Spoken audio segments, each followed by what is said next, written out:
Okay, guys.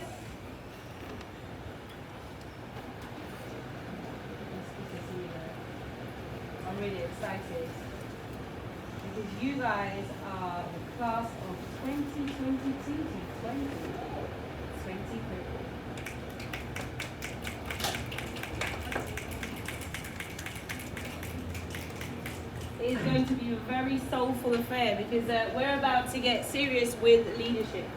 Even if you're doing it in other places, literally you're doing it already, adding to the skills that you have is always something that you should be looking to do. That's really important. And by formalizing it, by coming to our sessions, by getting in touch with the network that we have, by utilizing our fantastic teachers, that you are taking a step in your leadership journey just by being in this room, straight away. That's first step number one. Next thing we're going to be looking at, you're going to be getting some information. So I did put in the email, I said, can you bring with you a pen and some paper so you can write things down? If you've got that, back it out now. Take it out, be ready. Be ready. If you haven't got one, no worries. Someone, there's always a good Samaritan who has a few pages and possibly a pen that they can lend. So just look around the room, see who's available to help you. Fantastic.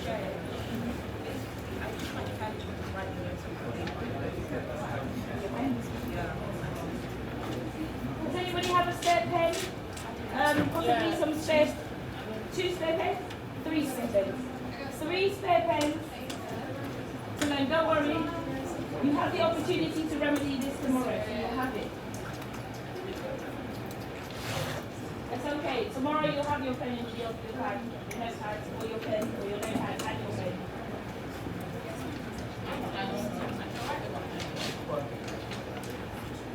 Fantastic. You almost done? You almost got all your paper, pens, and stuff sorted?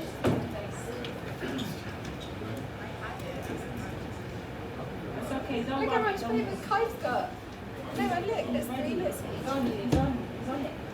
Oh, I get it. Yeah. Don't waste it though. So yes, this is good. So now you're sorted. Next is, on the things that you're about to write in your journal, that you'll be writing in your journal, are things that you can use for a very long time. I did the leadership course in, when was it? 1985. How very dare you? But I think I did the leadership course maybe, I don't know. 2012, yeah, 2012. And in that book are notes that I've gotten from some of the teachers that you guys are going to have on this course, and from some other teachers that we have. And honestly, I do go back and I do them. Because actually, the small things and the big things that are taught mean different things to you at different times. So what doesn't ring with you right now, you might think, it might be a year, maybe 6 months, maybe 3 months down the line, maybe 5. You might then think, wow, I remember someone told me something about this, or I know something was there before. So you'll be able to look at your book. So actually, your notebook that you have with you right now is very important. Make sure you're taking notes. But also equally, if there's anything on your mind to say, if you're asked a question and you're not sure if what you're about to say is, just say it. Say it so that you can get it out, so you can find an answer to it, or you can share it and come up with an answer together. Don't keep things to yourself. So in this space, in any space that you are in with the leadership program, make sure that you leave nothing unsaid and no stone unturned. Just share and believe. Does that make sense so far? And when I ask you a question, absolutely positively use your voice. Because I'm not good at reading notes. They also look like yeses and no, I don't want that. Don't misunderstand me. Does that make sense? Yes. Yeah. And I'm going to ask that every tutor that comes in, you are going to use your voice. Yes? Yes. Okay, thank you very much. Now, we have today the person who has actually been really instrumental in making sure these things happen. He's been the head of this program for a very long time. And when I started, were you? You weren't, no? When I did the leadership program, yeah, he was one of my favourite teachers. Yeah? I mean, so I don't even know who that actually was. So, guys, I'm going to let him tell you about himself by himself, because there's a really strong story that can help you. And as I said before, make sure you are, no, I didn't even say the listening bit because that's implied. Listening, thinking, taking things out, asking questions.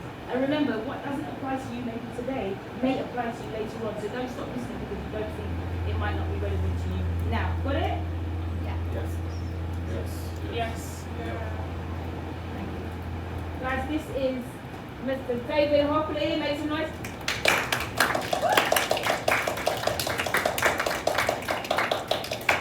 And I'll see you all tomorrow morning. It was live. Okay, can I ask how many people were on the bootcamp last year? I know you were. Recognize you. Anyone else? The bootcamp from last year? Use your voices. So, my name is David Hopley, and I've been pretty much involved in Bloco now for about 10 years, a bit longer than that. I've been at various positions on the board. Until recently I was the chairman of the board of trustees, or co-chair. I've just decided this year to hand up this one to someone far much more younger and relevant to you. So I'm going to tell you something a bit about myself, and I'm going to confound you by what I'm going to say next. The first thing I'm going to tell you about myself is that I served in the military, and I did 30 years military service. And when I retired, the job I had at that time was the Deputy Commander of UK Special Forces. So, pretty senior guy in that respect. You could have found that out if you've been looking at on LinkedIn or something like that. The one bit that you won't find on LinkedIn, and the one bit that may surprise you, is I have more in common with you than you may even think before. Because at age of the age you are, some of you are now, 13, 14, a teacher who's been teaching for 36 years told my father that I would never make anything of myself, and I was the most stupidest kid he'd ever had the misfortune to teach. And if my father wanted to do anything with me, he would just take me out to school and find a home for people like me. And part of the reason for that was something which I didn't find out until I was 40, and that was that I was dyslexic. And of course, everyone knows what dyslexia is, because they're very strong with dyslexia. But the thing about dyslexia is that there's also a positive thing that comes out of it. So, for example, my daughter, who is also dyslexic, she and I share a very similar thing. We absolutely hopeless at spelling, but on the other hand, we're quite good at maths. Bizarrely enough, it's a gift, and it's a curse at the same time. The other thing that I may have in common with some of you is that up until the age of 14, I was small and fat. I haven't got that in common with any of you. But the result of being small, fat, and the stupidest boy in the class was that I was subjected to what's called a bullying. And at 14, two things happened. The first was I got malaria, and it was a serious strain of malaria that almost killed me. The positive side of that was I lost about 4 or 5 stone and became quite thin. And the other thing that happened was I suddenly got tall. And I suddenly found sport, and finding my way in sport gave me a purpose in life. I found that I was naturally someone who naturally led in sports, so I was captain very quickly, I was captain of various sports teams. Pretty much soon after that I won the school boxing championship, and guess what? No more bullying.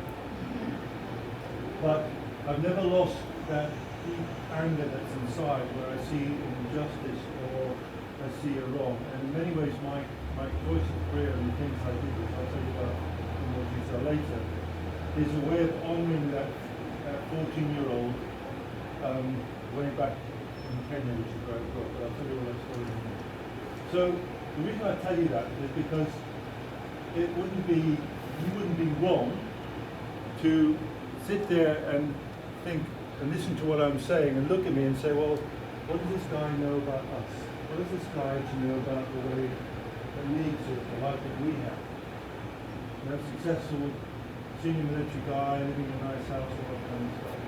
So the answer to the question is, I actually do know a lot more than you think.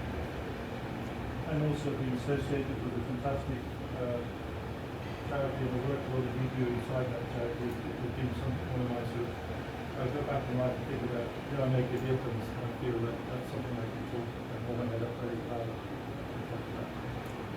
So, why are you here? Why are you here? Apart from looking at me, what else are you here for? Why are you here? Why are you here? Learn about life skills, okay? Why is that important?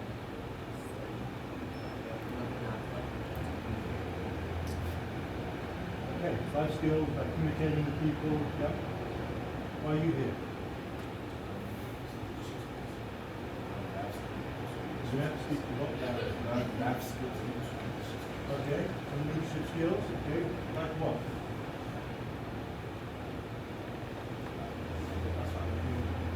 Okay, good answer, right? How about just being heard, right? Get that voice out there. Come on, guys. Those fans are making an awful lot of noise, and I'm really there, so you need to speak up. Why are you here?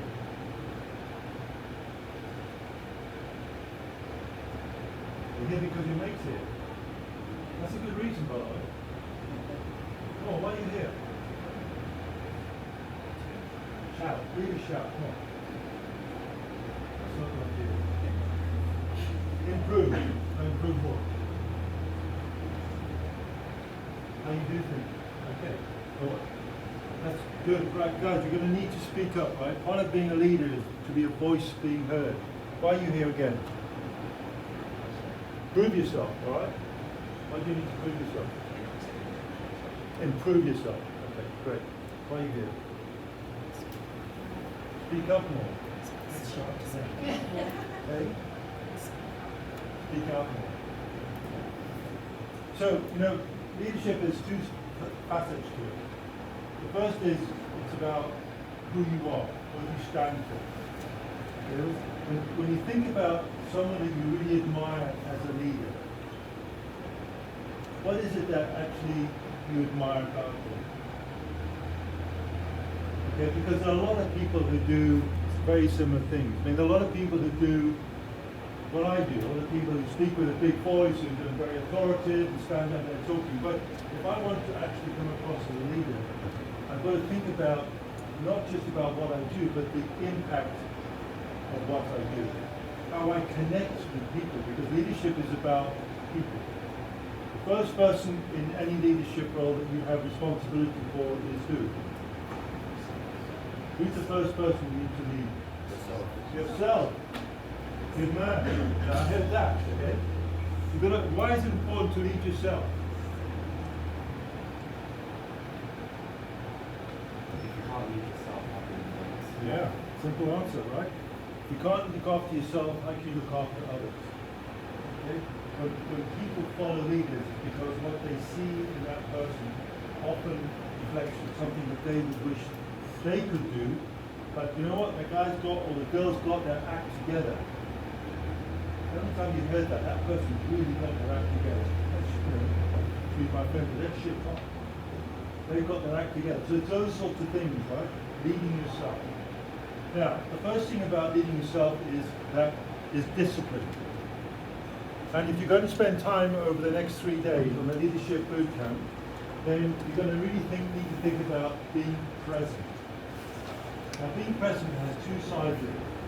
The first is the body side, okay, which is I'm sat in the room and I'm thinking about a football game this afternoon or a program on TV. Did I put the recorder on? I can't remember. You know, all that sort of stuff. That's not being present. That's just being here. What I really want you to do this evening and over the next 3 days is to really be present. And what does that mean for you? What does being present actually mean? Okay? Now, it's not like being in school now. This isn't a classroom. Okay? I'm not a teacher. But what I will do is I will share stuff with you. And there will be some things that I share with you today, and tomorrow morning that you'll say, yeah, I like that. Or you'll say, yeah, that's not, yeah, that doesn't make sense to me. That's okay. You know, I'm not giving you a recipe that you have to follow day in, day out. What I'm doing, I hope, is awakening a hunger in you to find out more, to learn more. And the only way that you can fulfill that hunger is by actually doing what it is that you need to do. So leadership is not, hey, you're the boss now. Ooh, I like the jacket. That's management. Okay? That's high. Therefore, I must be in a position of leadership. In special forces, nobody wears rank. Nobody, not even when I was commanding the Special Boat Service, which is like the US SEALs, no one wore rank. Didn't need to. You were recognized for what you did. Leaders do things. Things that recognize, things that people say, that's the leader. That goes back to the history of how Special Forces was formed. In 1941, a guy called David Sterling, who was a real reprobate. You know what I mean by reprobate? No? Okay, someone who's always in trouble. Sound familiar? Yeah, sure, right. So someone's always in trouble with the military, all that, and he was itching to get in a war, and it was in the desert in Egypt. And he came up with this idea of actually taking a bunch of misfits, people who didn't fit, who didn't like parades, didn't like polishing their boots, didn't like shaving, all those kinds of things, and get some guy, drive through uncharted desert and up into North Africa where the Germans were, and attack them from the rear. And that's how Special Forces were started. But these misfits, okay, what he said was, I want people who can lead, and I want people who are who are real daredevils. And he said, but I don't want officers to lead by wearing rank, so no one's going to wear rank. And that goes back to you won't know this, but in the Second World War, all the officers from the military came from the aristocracy or from the rich. You had to buy the permission to buy people in So what he said was, I want leaders who can lead without having the badges of rank, the badges of office.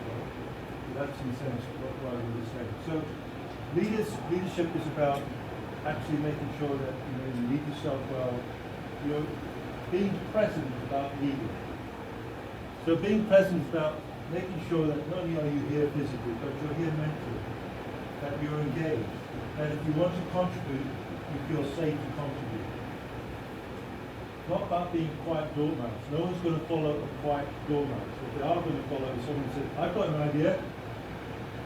I think we should do this. That's the way leaderships are formed, right? People standing up and poised to lead. That's what we'll talk more about that tomorrow. But what's important, as far as I'm concerned, you being here for the next 3 days, and you will go home at night, and you will get fed, so don't panic, okay? Is that we're going to need you to be really present. Not just for yourself, but for others, because I'm not going to spend all the evening talking, and all tomorrow morning talking. I'm going to get you to do stuff together. Come back to me with some ideas and some thoughts. Sound good? Yes. You're well trained. Okay. I'm going to have to turn these fans off because I can't even hear my own self speak. If it gets too hot, just let me know. Good. Right. So,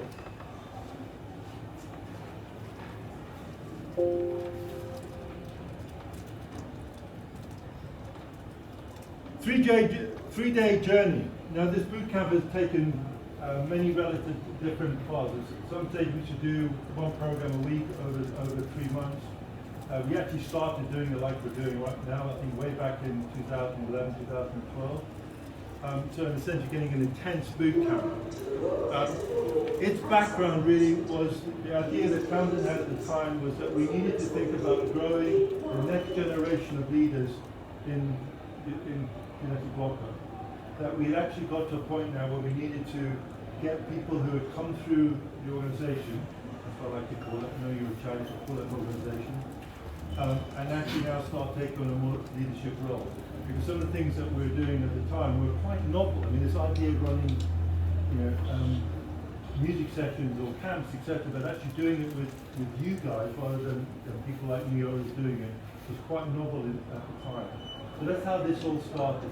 And it was very, very successful because a lot of people felt that, you know what, not only do they get a place in life going forward with what the Kinetika Bloco does, but in that process they also get some real life skills as well.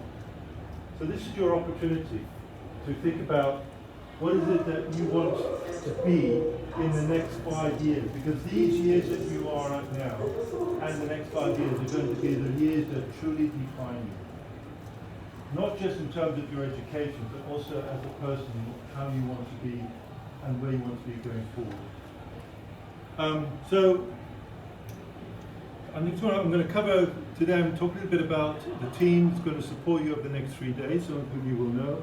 I'll talk a little bit about the program very quickly so you can see what's going on. And then I'm going to get you to really think about what you really want to take away from these 3 days. So this is, and I appreciate the writing might be a little bit small for you, but tomorrow, this is where we'll start in the morning, across the other side there, the foyer room, I think it's called. And what I'm going to do tomorrow is really pick up on this concept of having a charter. Think of it like a map of how I want to show up. And I'll share with you mine, and I'll tell you the story of how I came up with that. So in the sense is that if you get this charter, and if it's a way of being. So think of it as if I look at this charter in the morning and I say to myself, I want to really make sure that the real me shows up. And by that, I mean, I'm going to try to be, every day I'm going to try to be a role model. I'm going to think about the things I've got to do today, and I'm going to make sure that, that I don't only just do it in a way that's really authentic to me, but I'm going to do it in a way that I would like others to do it. So I'm going to role model things I do. Little things like that, okay? We'll talk a bit more about that tomorrow. Then Catherine will talk to you about teamwork, because leadership is not a single pursuit. The idea of leading starts with leading yourself, that's very important, but ultimately it's also about leading others. And leading others means an understanding of teamwork. Right now, you are a team. You might know each other a little bit, you might not know each other at all. At the end of these 3 days, you'll know each other really well. And the journey isn't going to stop here, by the way, because, and we'll talk a bit more about that as you go through the program. It's really important that you understand mental well-being, because one of the responsibilities you have as young leaders is to make sure that you look after those who are in your charge, and being conscious and aware of well-being, looking out for the signs where people might be either a little bit stressed or less right. That's really an important aspect of leading as well. So we'll talk a bit about that. And looking forward, looking ahead, you can start talking about how you put CVs together. CVs are, it's a sort of Latin word that essentially means putting an application in for a job. So some of you will be thinking about part-time work as you sort of go through, whatever, you still need to put together something that's going to showcase the skills and experience you've got that will attract you to an employer. Okay. Then on Friday, we've got a couple of sessions with two different Catherines. Okay. We'll talk a bit personal branding, which will build on what I've done tomorrow morning, because all of us, in a sense, have a unique brand that defines us. So, and I might ask you at the end of tomorrow what you think my brand is and how that manifests itself. We'll also talk a bit about mindset, this idea that a mindset, what is the difference between a mindset of someone who isn't a leader and someone who is a leader. And I'll tell you that, just think of it in simple terms, it's about being positive. Leaders are about the potential for making things happen, not about defining problems. Problems exist, but leaders are people who are solution focused. So they use the problem as an opportunity to figure out what it is they need to do to go forward. And then we'll talk about resilience. Kathy De Beer is a very close friend, brilliant coach. One of her speciality areas is resilience. This idea of how you give yourself stamina. Think of resilience as real stamina to tackle difficult things. So when all things are going bad and things aren't working, the leader who has got the greatest resilience is the person that survives. Yep, I'm stronger than this, I can take this, etc. And she'll talk you through some tricks about doing that. And then Kyle wants to talk about success and what that looks like for you guys in pathways. There's a session from Leon and Shai on project planning, because you're going to be doing a project as a group. And then we'll finish on Saturday evening with some reflections after dinner and actions that you're going to do. Now, the important thing is that you're not going to spend the 3 days here and then say, that's great, I've done leadership bootcamp, I'm going to go home. The question at the end of those 3 days always is, so what? So what am I going to do? What am I going to do differently going forward next week that in a sense reflects something that I've taken away from the bootcamp? Now, to help you do that, we're going to talk a little bit about pods, learning pods. I'll cover that in a second. So, these are all the people that you're going to be working with over the next 3 days, and in some cases will stay connected with you as you go through your journey. Many of these you will know. A couple of them are people like me who are outside of, well, I'm not outside of Kinetika Bloco, but who are people associated with Bootcamp and our consultants, and this is what they do for a sort of a living. So, what you can expect from all of us who are on that team is a real commitment to help you become leaders. In a sense, for me, what I want from the next 3 days is for you to feel empowered that you can start trying things. And you can work together and think about how you can help each other. Have a place that you can go to have a conversation about, well, you know what, I tried to do this, and what I found I really struggled. Okay, well, let's just unpack that and have a conversation around it. So a real idea to support each other. You've got a very strong team of consultants going to work with you the next 3 days. And what we want to really do is to create an environment for you to try things, to have conversations that perhaps you don't feel confident enough to have outside of this environment. And on that, by the way, the one thing that I do want to emphasize is that when we do various things like this over the next 3 days, any conversations that we have together in the room, stay in the room. So, I need you to commit to being honoring the conversation that that person is sharing with you by making sure that it stays in the room. All of us can get engaged or can talk about it, but it stays together as a group. Okay, that's really important, because we must make sure that we exercise that level of confidentiality when we work together. What's expected from you? I've talked about being present. I've talked about you being committed to learning, and most importantly, about committing to each other. Now, what I would like us to do when we think about this, I'd like you to write down 3 things that you're going to do, 3 things that you're going to do to really honor this commitment. Okay? So, and by sharing them in your table groups, right, with everybody around the table, those 3 things then are things that those people who have heard you say that will do their best to ensure that you honor that. So, for example, let me give an example of one of the things I would expect to hear from you. Okay? I'm going to listen with respect. That means that when you get to speak, I'm going to really listen to you. With respect means that I'm going to listen to you, I'm going to look you in the eye, I'm going to sit there, sit in front of you, so I'm looking so that I'm listening with respect, giving you the opportunity to say your piece. That might be one thing that you might decide to put down. Okay? So that we have to respect each other. The other commitment you might make, something again you might use is say, I'm going to make sure that I'm on time every time. Seems a little thing, but you know what? You've got people coming from outside to deliver your workshops, you've got your colleagues, your friends in the room here who are there on time. Your commitment to both those people is to be here on time, ready to go. So 2 examples that you might think about. And if you put those 2 down, I still need 3 others from you. Okay? So, what are the 3 things that you're going to commit to do to really be present for yourself, for your colleagues in the room with you, and for the presenters up here? Right? I'll give you 5 minutes to write those down. 3 things. Okay?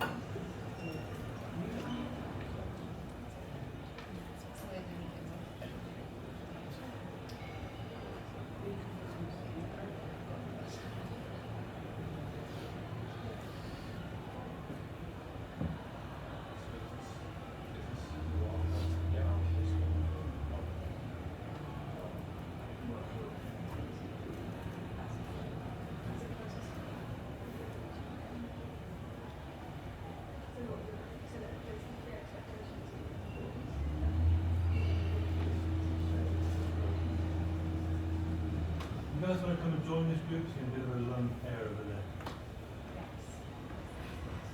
Have you been sitting there before? Okay. Come join this group and let's make it a little bit bigger.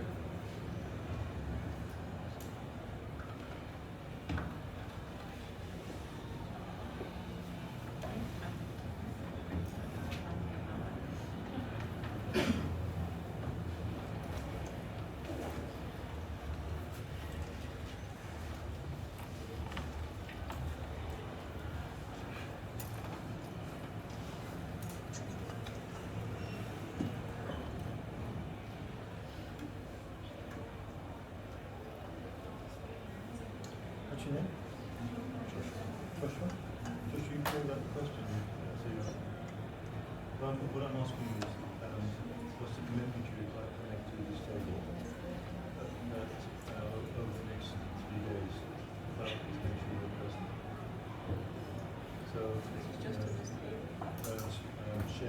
share the table, make sure that I share ideas, thoughts, I contribute to discussions. I'm going to be on time every day. I don't make sure I listen. All those little things. It's a commitment you make to this group, this table.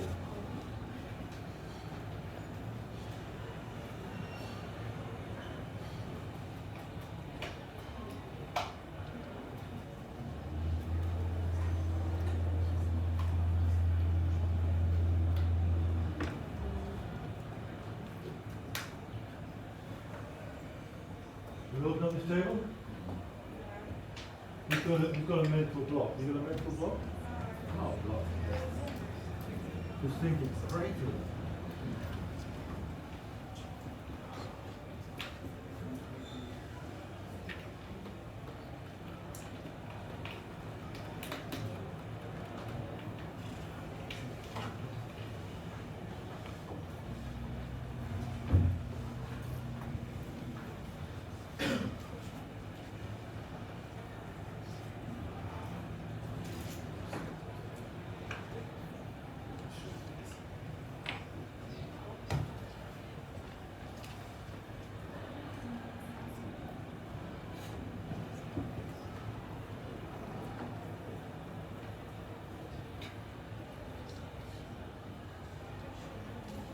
Right, guys, it's not a test, okay? So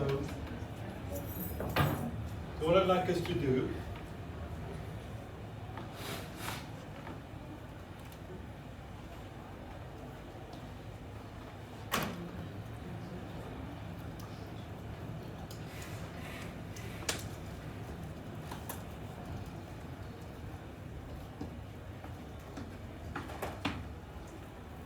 right, who reckons they're really good with a marker pen on a flip chart? There you go. That person's a leader already.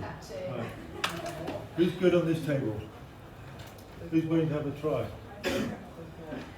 That's a good question. Mark you on the board. Well done. The eye contact, that means you've agreed.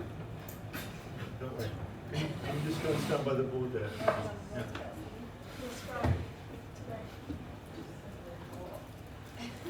That's a favourite consultant's trick, right? If you answer a question, you know no one's going to answer. The first person that looks at you, there you go. Right.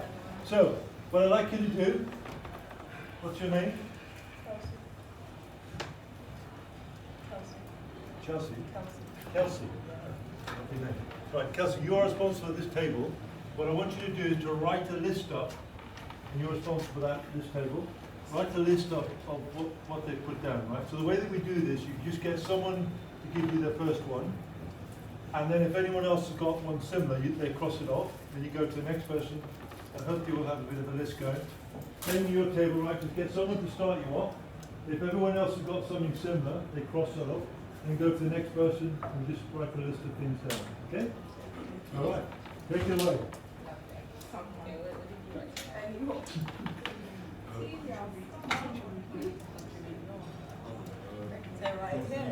Yeah.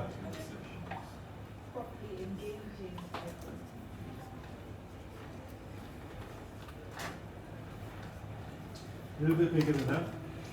I want to put my glasses on. Okay.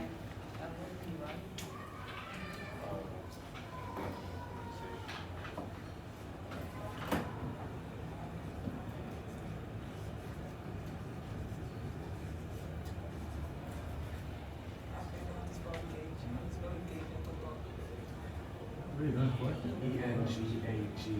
Don't worry about spelling. I can't read. I can't spell either. So Contributing your research.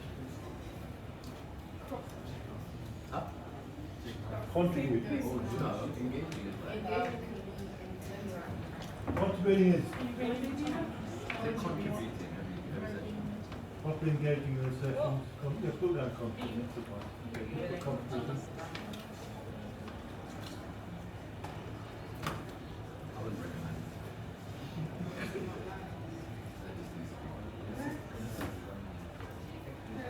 it. Next. Speaking now.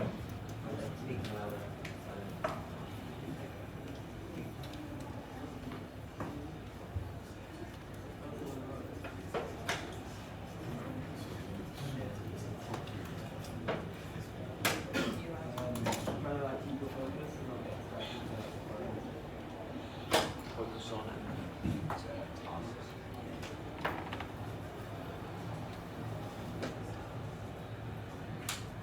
Don't worry, you'll all get a turn at doing something.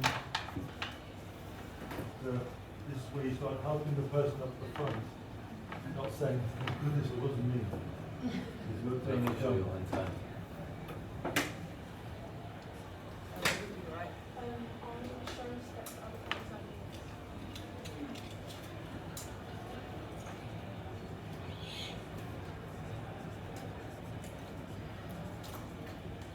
Oh, we can do that.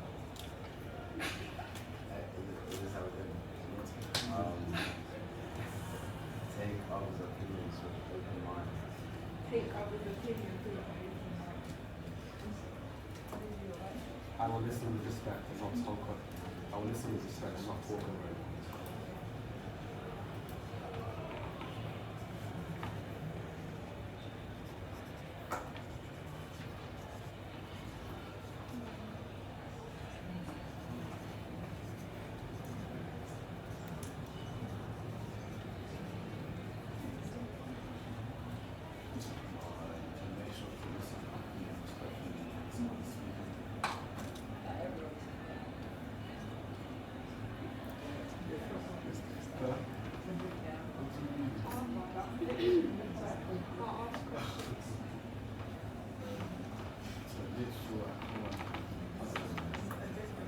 So there's 16 here.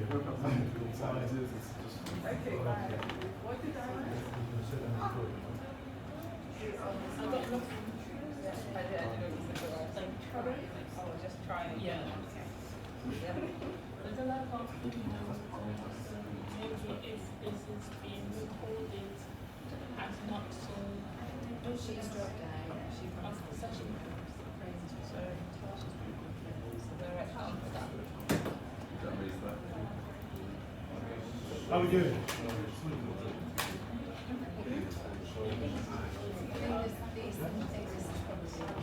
Maybe one extra. What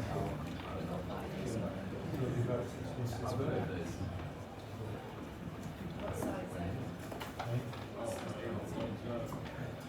What size policy you Yeah, meant? that's what I was thinking. Maybe four. I'll try just It won't be bigger than four. Say, or normally you go three, but four is just a little. I got to be friendly every day. Got space for one more. Yeah, like the right at the bottom. I will stay prepared for any day. Give me this right. Yeah.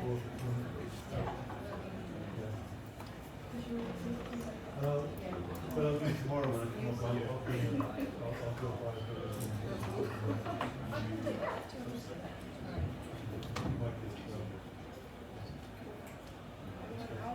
You done? Well done. Give a round of applause, guys. Yeah. Leadership, successful leadership to celebrate. Kelsey, was that anything you wrote on? Good pickup, thank you. No, I wrote stuff. Are we done? Yeah. Be friendly every day. It's awesome. Okay, so, Do you want the pen back? no plants over there. Right. What's your name, sorry? Ashley. Ashley. Ashley, go stand by the board, please. Right.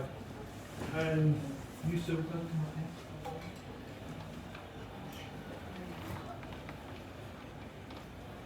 So what we're trying to do is to create one list, okay, Ashley? And you are Nelly. Okay, spell that. N-E-L. Okay. Everything else done right. Just let me give you a different colour. Red. There you go.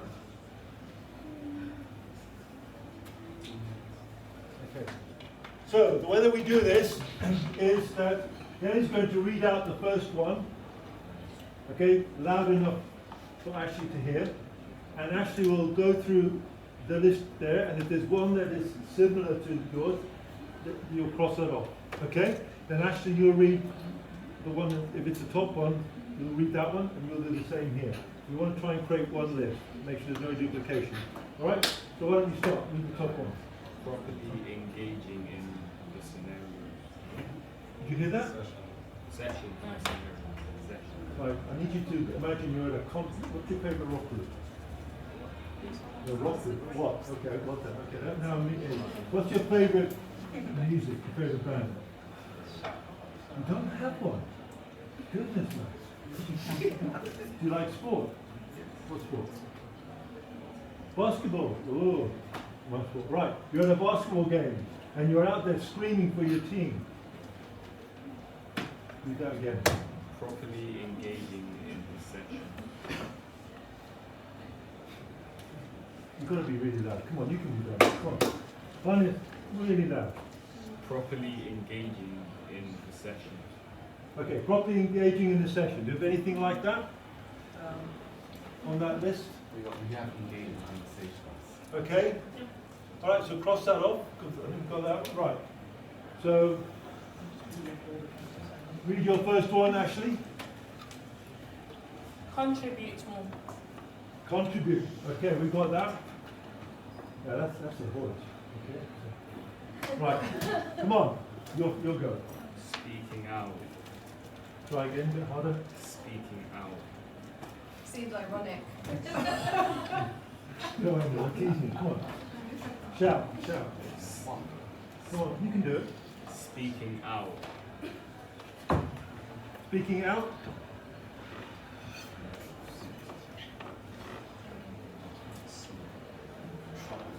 Yeah, I think we're good. I think we'll keep that one up. Good. Right, next one, Ashley. Be willing to understand what we are being taught.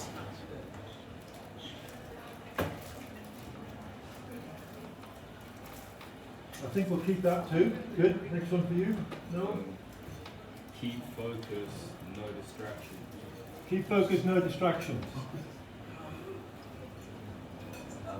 Focus and Yeah, focus on complete tasks, yeah. Cross that one off. We're doing pretty well here. We've got one crossed off. Okay, next one, Ashley.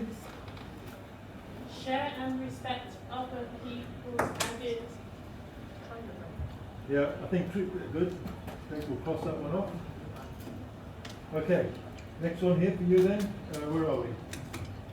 Be on time. Be on time. No? No. Okay. Right, next one, Ashley. Listen with respect and not talk over people. I think we'll keep that. It's a good one. Right, this one for you then. Treat others how you want to be treated. Treat others how you want to be treated. No? No. Next one for you. Ask questions. We haven't got that. Don't be shy. Don't be shy. No? No. Okay, next one for you. Show initiative in learning. We haven't got that. This one. Be friendly every day. Be friendly every day. Okay, you got any left? Try. Try. Okay. We haven't got that. Good. All right. Thank you. Great. So I will put a list together. Now, the thing about this list is that we're going to, this list, Tam's going to bring in every day, and we're going to stick it up on the wall. And the challenge from a leadership perspective is that we need to honor that list. So when you say don't be shy, try, turn up on time, and you guys aren't going to be accountable to Tamzyn, me, or Shayanna. You're going to be accountable to yourselves. It's up to you as leaders to start leading yourself and others and honor the list that we put together. Think of it as our charter, our gang's charter, for want of a better word. Okay? So if you are late tomorrow morning, then I would expect someone from your pod, I'm going to cover that in a minute, to say to me, David, X is going to be late today, the train's running late, whatever. You look after each other, okay? And in a sense, you call each other, you say, look, you need to speak to whoever the consultant, let them know that I'm trying to get in, I'm a bit late, etc. So this is your opportunity to really sort of come together to think about leading yourselves and each other in that way. Are we good? Yes. Yeah. Right. Okay. I'm going to do one more thing and then I'm going to give you a break, 10-minute break, and then come back in and we'll do the next thing. Right. So one of the things that we're going to do, when we come back off the break, I'm going to put you into learning pods. Okay, now, what is a learning pod, you're probably asking? Well, it's nothing I'm going to send you to space in, right? But what a learning pod is, that is essentially a group that at the end of the program, I'm going to say, get in your learning pod groups, and I'm going to give you a couple of questions to reflect on. And tomorrow we're going to bring you, well, don't you know, there's a notebook there, but we're going to give you all a notebook, which I will bring in tomorrow with some pens, some nice pens, nice notebook. And what I need you to do is just to write down the things that you've learned from the session. Okay, and I'll help set that up, as will all the other consultants, by giving you some questions that in a group of 4 you can really focus on. But this learning pod isn't something that's going to go away on Saturday. It's going to stay with you until you've finally graduated through the program. That'll be the end of your project. So as you do things together, as you try things together going forward, this learning pod that you'll be in should be the pod that you sit down and have coffee or conversations around and say, what did you try this week?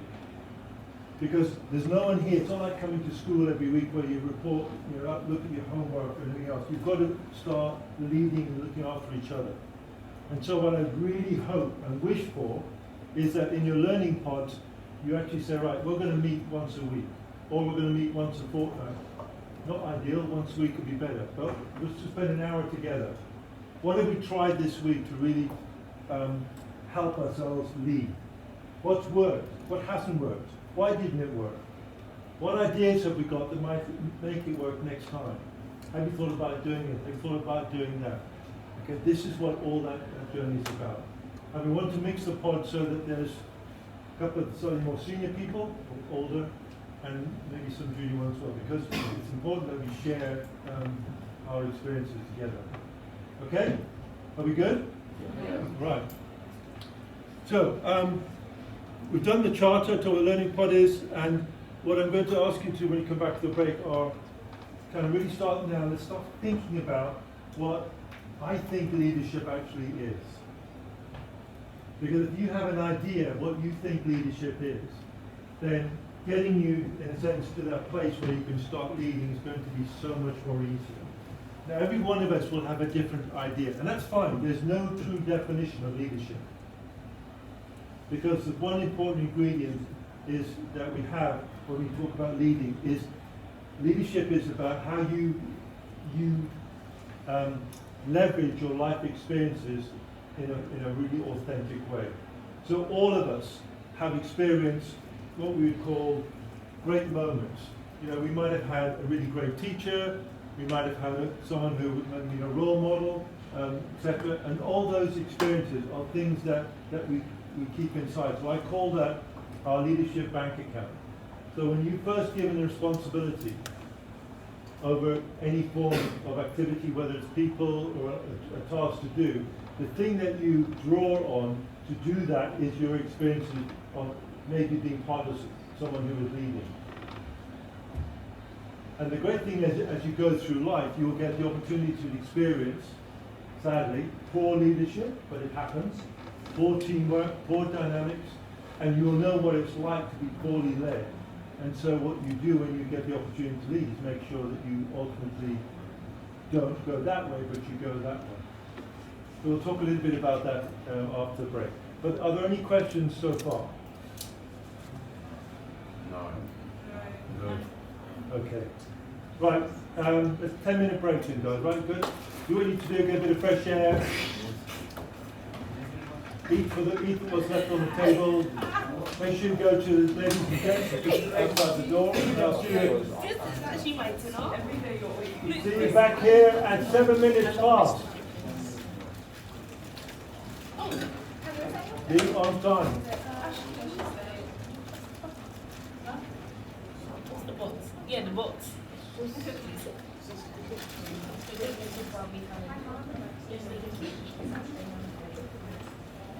Because my friends are some soup.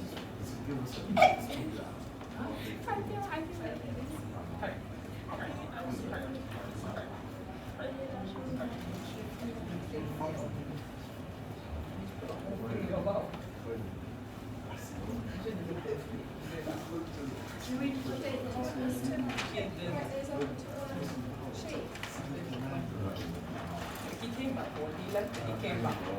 So just all the ones that aren't crossed out. Yeah. I like your number. I think every time we read out, Yeah.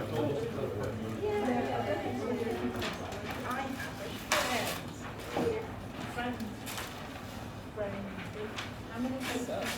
Right here. Yeah, I think. I thought you had to. I thought it was that. They're now dead. You know where that question came from? The guy on his phone. You know where the question actually came from? Huh? When you I'm not sneeze, sure. you used to think So I don't know if it's K-E or K. stop. For that moment, that's all it's second if you sneeze. And so, in Arabic, it's still with one.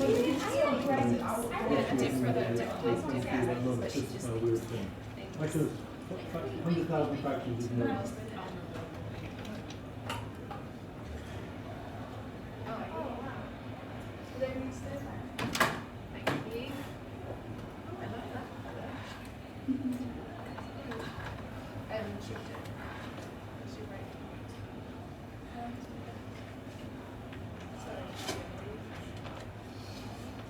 How's your job? Did you start in Leon today then?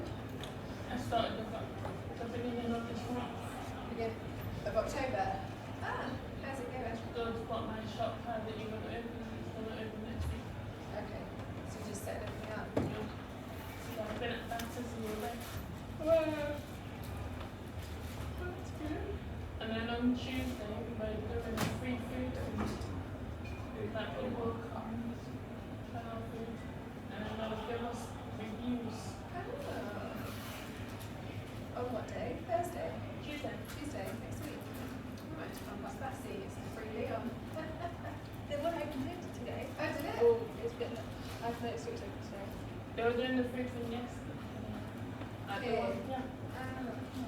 Actually, use Texas Wednesday. And then I can give you guys good discount. Yeah. How much?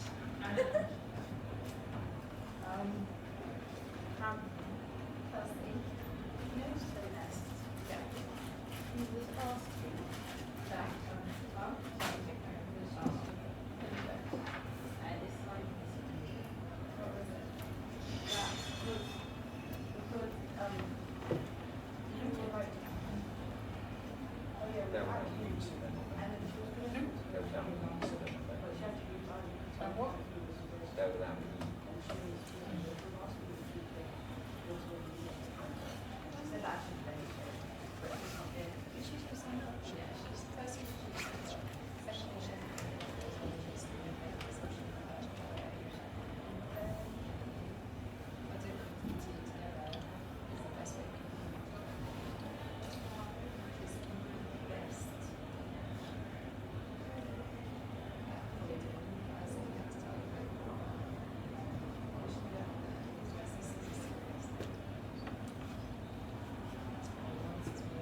It's no house, but it's not the best.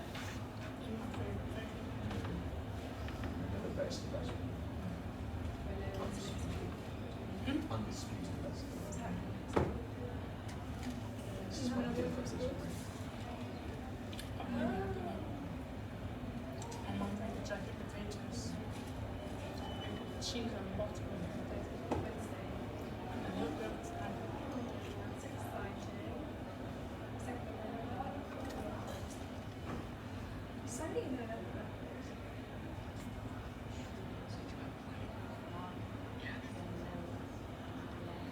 What am I saying? There's eight. Your one's still got 8 what? Yes. Your one's still got the bottom. I'm switching to Android. I've got an XR.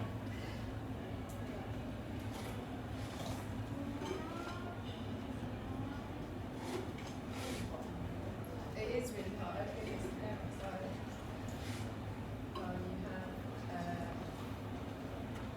You have right 15 minutes left.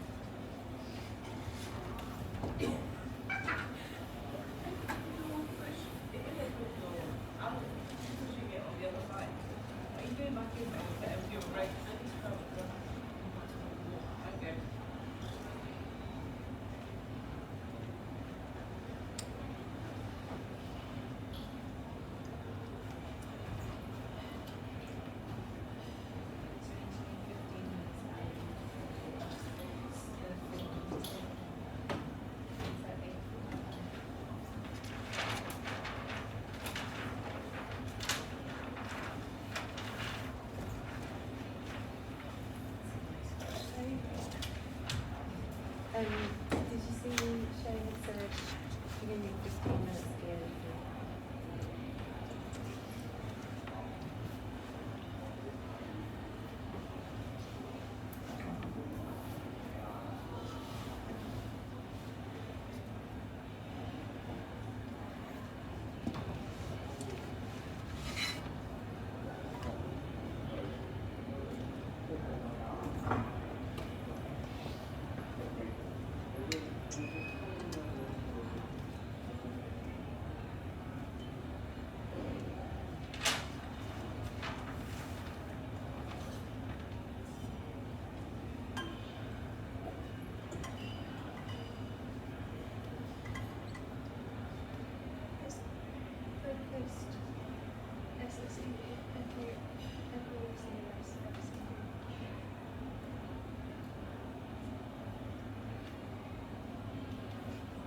I think I might just I've never been. I'm just not really good spelling. FACSSE. There we go. That's good. It's just like there's some I can't spell right ever. Every time I try and get it, I mean, then I know that there was a second hour in February. It blew my mind. I think I spelled February for the majority of my life, but then I realized there was a second hour and I was like, where did that come from? Is that you? But I think I must have got that one in school. It's because Even you when know it was it.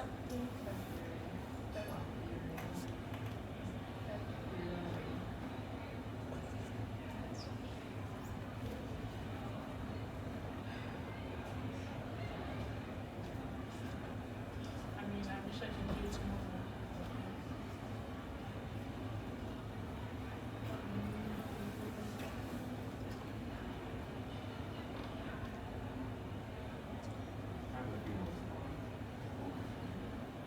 Yeah. Bit morbid.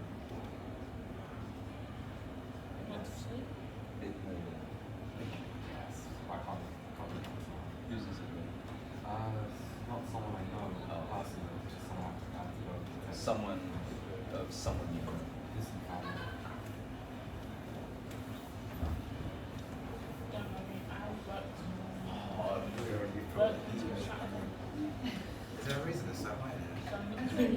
Apparently there's This is some where the crisis of what's it called? Your cost of living I think crisis. it's got the heat on already. There's a restaurant that side and then there's this side. So I don't know if they just generate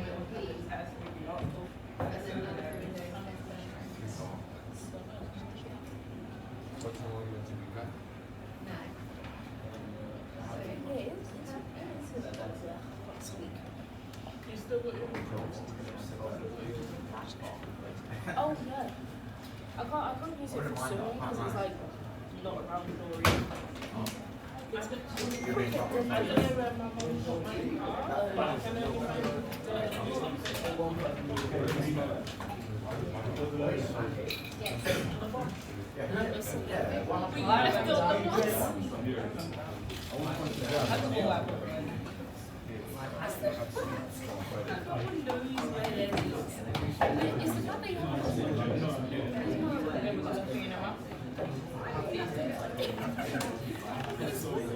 It's weird. I've still got the top bit, but I can't find the bottom. Those bottles. Oh, I thought you meant you lost it. Yeah, I lost the bottom bit. Oh. It was in my room, then I went on holiday and it's because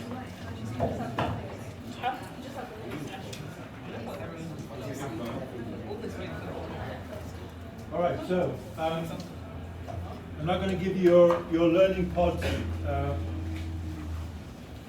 for the next 3 days and beyond.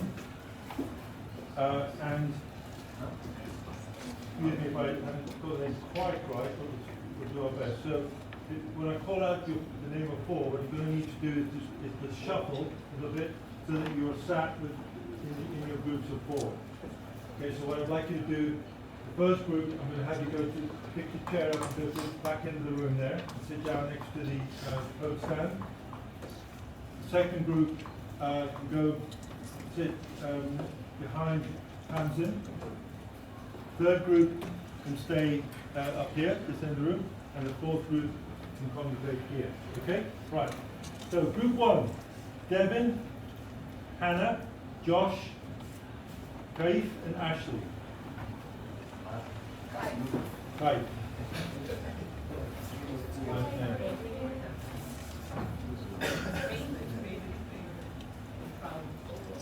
You don't have to take your coat, it looks like anything else, but you can if you want to.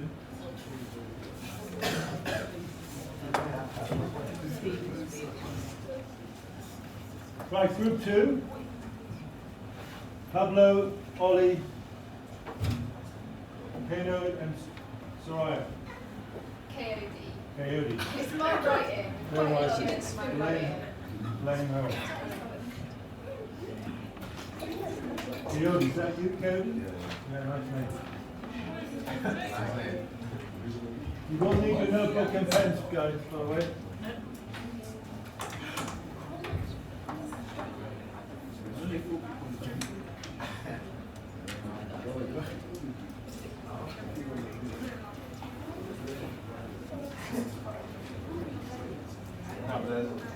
So the next group, Sander, Leon, Deja, is that right? And Kelsey. And then the final group is Nelly, Lewis, Maria, and Hector.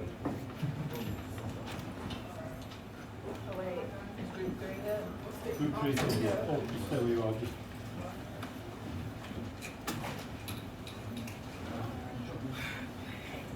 Just make sure you're together, though.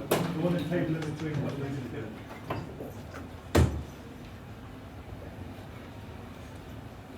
You in this group? Group 3? Just come over. Just come and sit. That's group 4. You're in group 4, you're over here. Okay.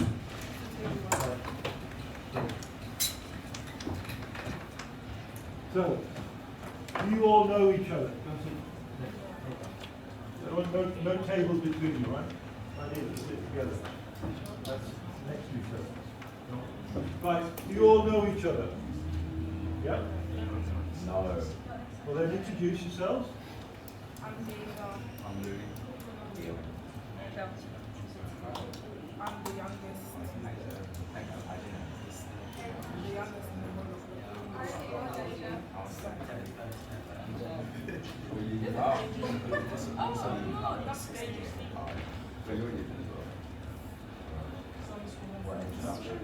All right.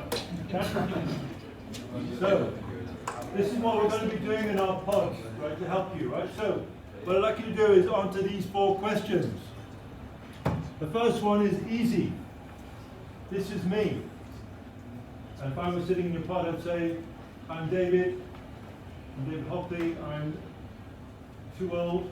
You can share your age, please. And if you have any interest in something particularly about you, what you do at Bloco, this is what my hope for the program is, okay? And this is what me personally am committed to doing. And this is what I'm going to expect from you, my cohort group. That's a little bit more harder to answer, okay? Only because you're all quite shy and quite reserved.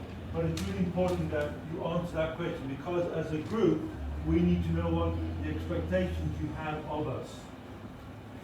Okay?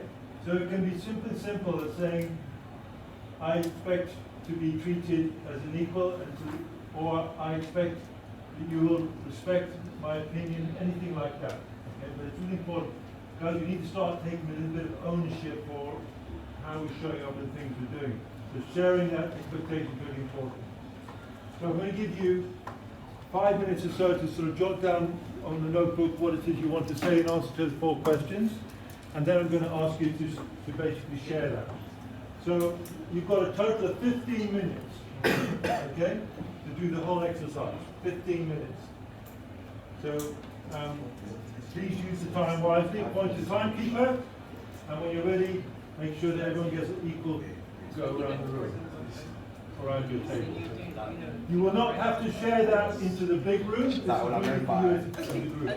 Yeah, I was in the ignorant, like, following thing. I was like, whole thing. And everyone started screaming.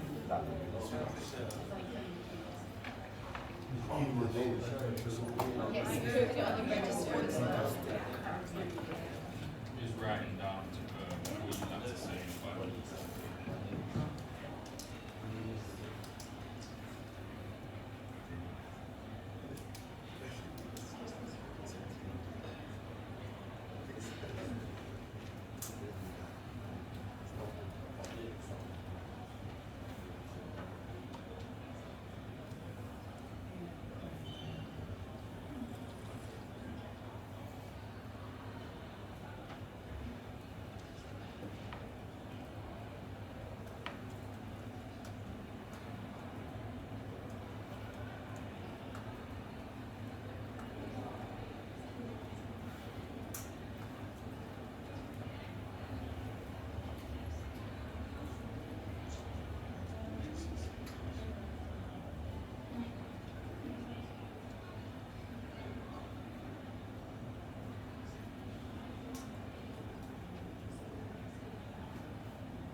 Okay, you should be starting to share your responses. Start as you mean to go on, trust each other, speak up loud, be heard.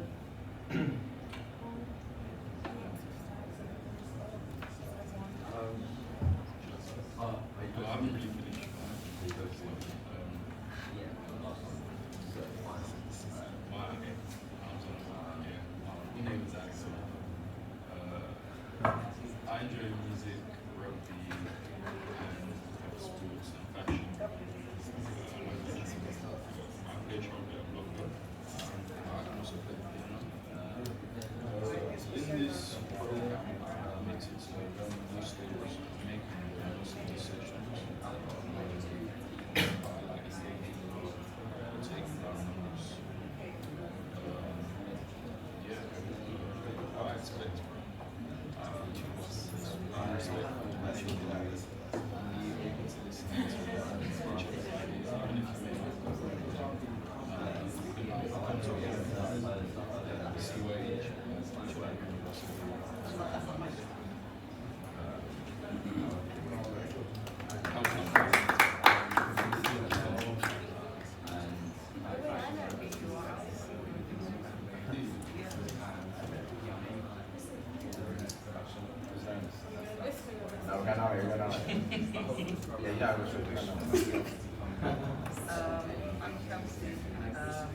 I'm Chelsea. I play this trumpet. I finished off like Netflix. My hope for the program is that I can develop leadership skills and be able to help others the way the current leaders have helped me I'm committed to trying to contribute and helping whenever I can in this program and what I expect it to be so that we can be respectful and kind to each other and listen to each other. My name is Deja. In Bloco, I'm a dancer, but outside of Bloco, I play basketball and dance. I hope to be more confident and to learn how to develop my skills. I am committed to listen to my peers with no judgment and to help my group develop as a whole. I expect everyone to be nice to each other, listen to each other, just be easy. I'm Leon. Yeah. I enjoy music. Play You finished? piano, Well, that guitar, must be really violin. meaningful conversation. Those kinds of bloco. Okay. I hope to achieve the confidence and like being able to speak in front of a group of people. While we're going to if anything happen, what I expect is just basically what I'm doing. So 5 minutes and 5 very quick.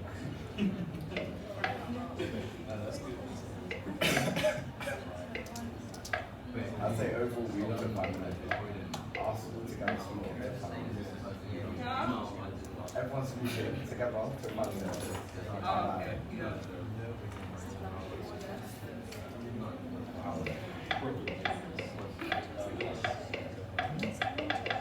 Yeah. I can piss off the table. No. Is it,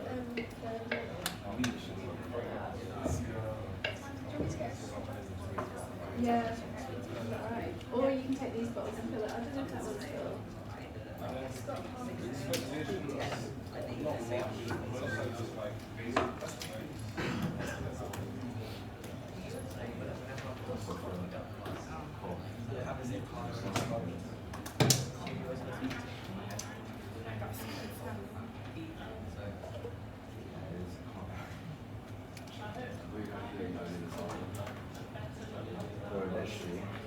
The blocker that they did today, the performance was so bad. Because Keto wasn't there, and Tyler wasn't there. No one was there. What about that guy? That guy. The guy with the sister. The guy Tyler? Yeah, Tyler. Yeah, no. Tyler wasn't there. I was the there. only You guys done? Yes. I was the only person that's been there. Everyone else was leaving. read the price. Yeah. I'm just You guys done? I'm sorry, the inside. Okay. How many more to go? You know, it's godbrother with that. He's a really short guy. Well, it's a one, Very two, short guy. Very short guy. Very He's short guy. godbrother. Who what? You know, he's godbrother. You know the one who's 13, but he's like that tall. You know that? Oh, like. So, Friends godbrother was there.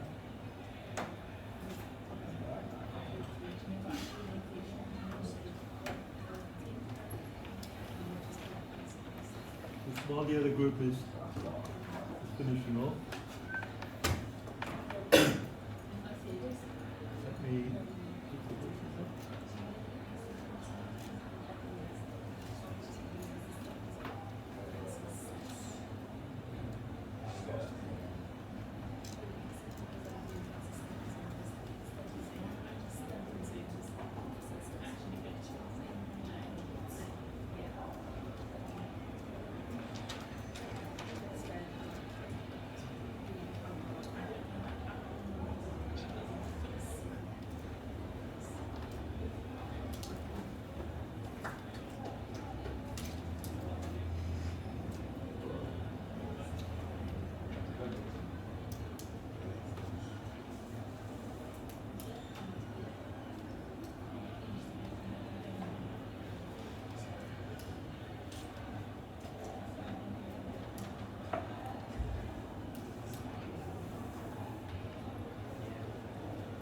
Okay, while you're waiting, solve the puzzle.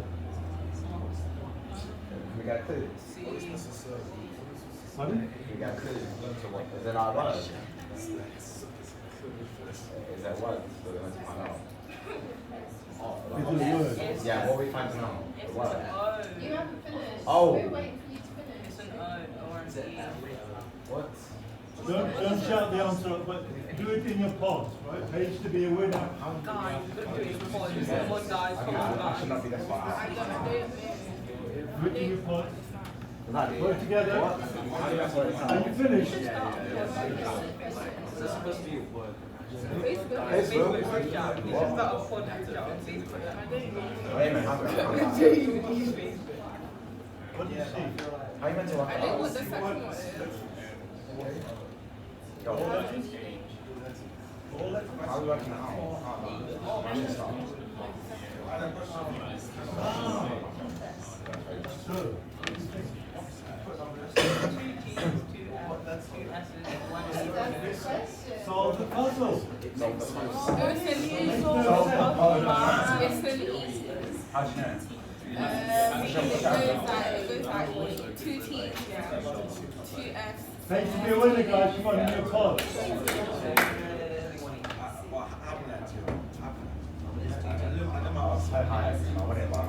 How am I meant to work it out? Got it? We think. Okay. What's the Not too answer? sure. No, he said you got it, so I want to know what do you Oh, think? we said it's E. That's the question. Is this like, is this supposed to be a life lesson, like the good student can ask for help? Yeah. I think that's what we're meant to work this out. What do you So think it's it is? not E. I don't think it's like, The two tables think it's E. yo. Hey. Yo. I was gonna say that. What is the, what's missing? S. X.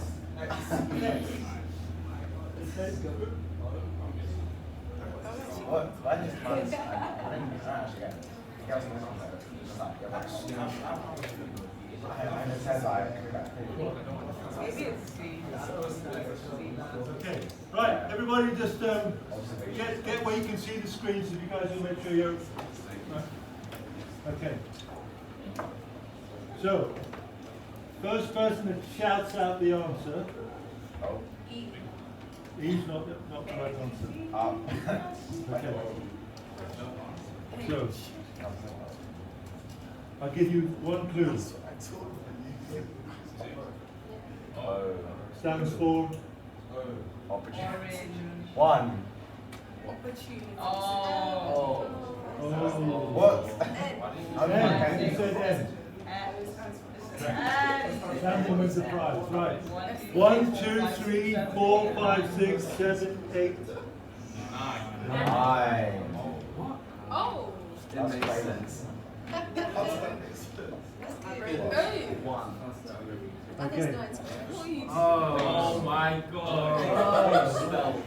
1, 2, 3, 4, 5. Wait, is it the first letter or every number? Yeah, every letter is a number. The first letter is a number. M. All right, so just, guys in the back, just come forward, please. Do you guys want to come back? Sit on the edge? Yeah, just sit anywhere in the middle of the floor, so a bit more quick question. Okay. 1 minute. You're judging me. That's wrong. It's a good part of it.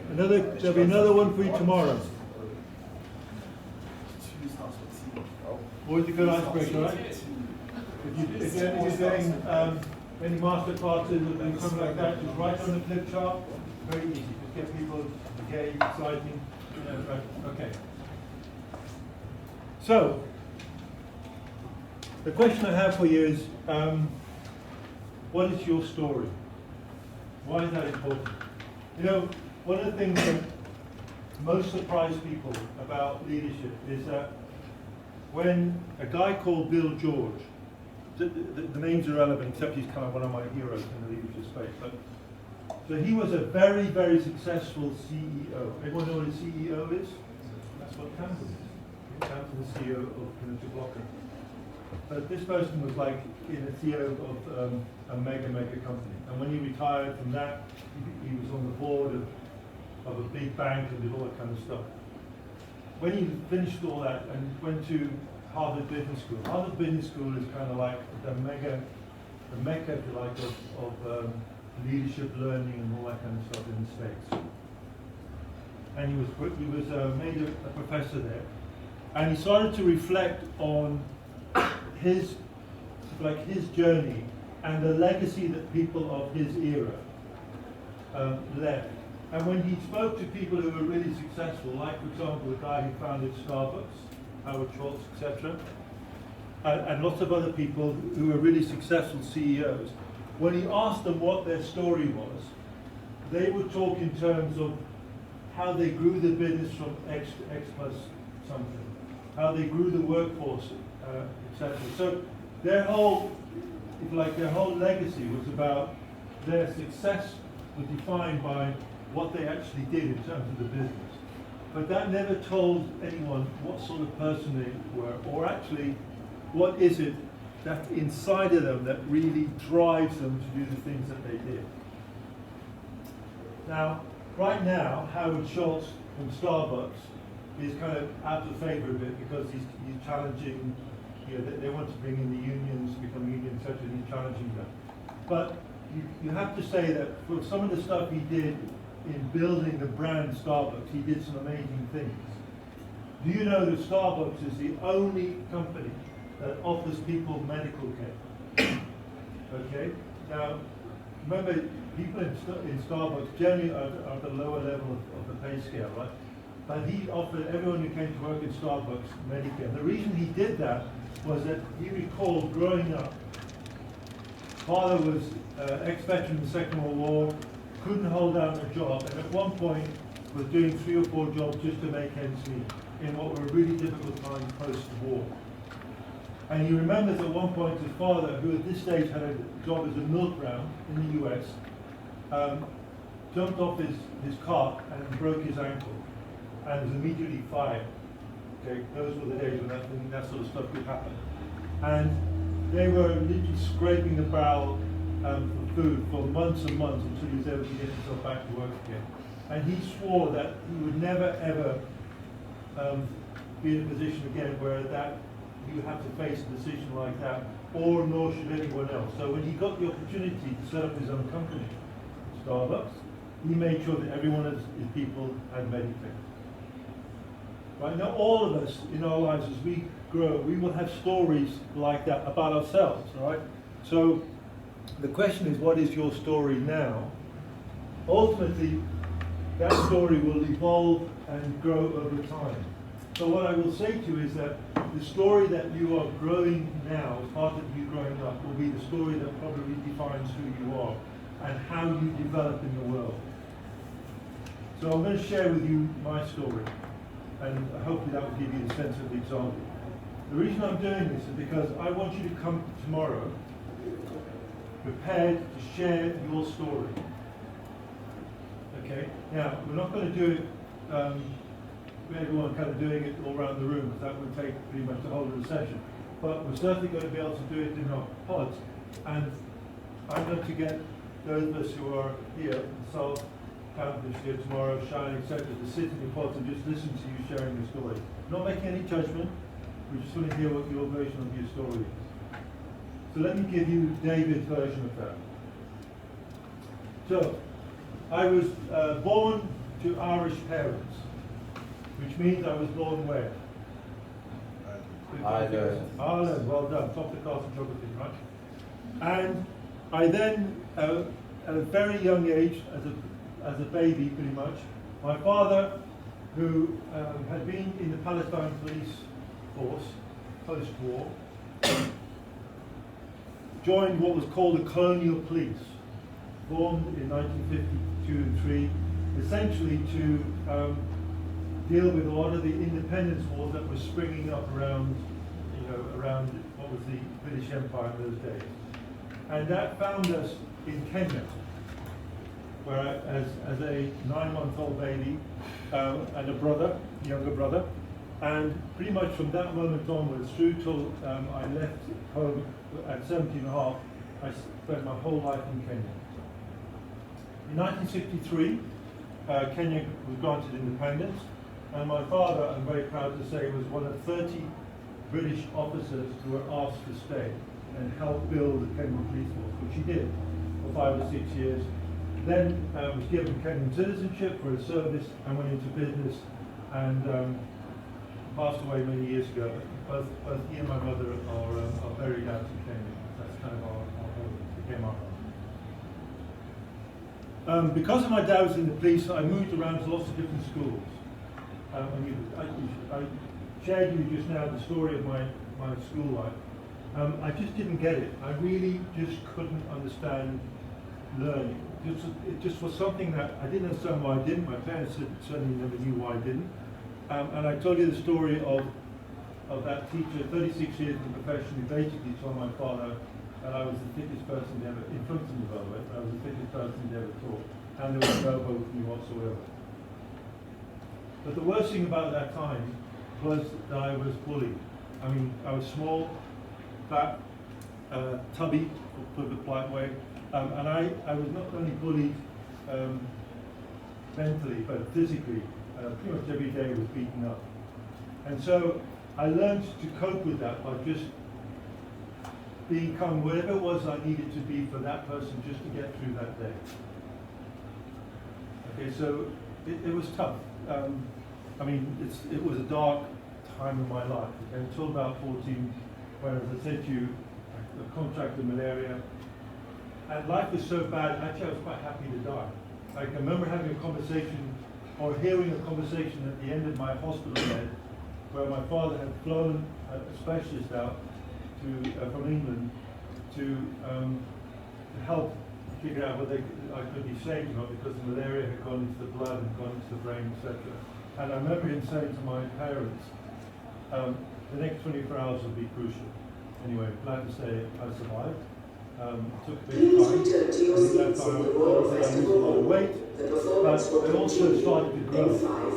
And just so happened, because I was losing weight and started to grow, I just suddenly got really into sport. My dad was a fantastic sports person, and I was anything but until I was about 14.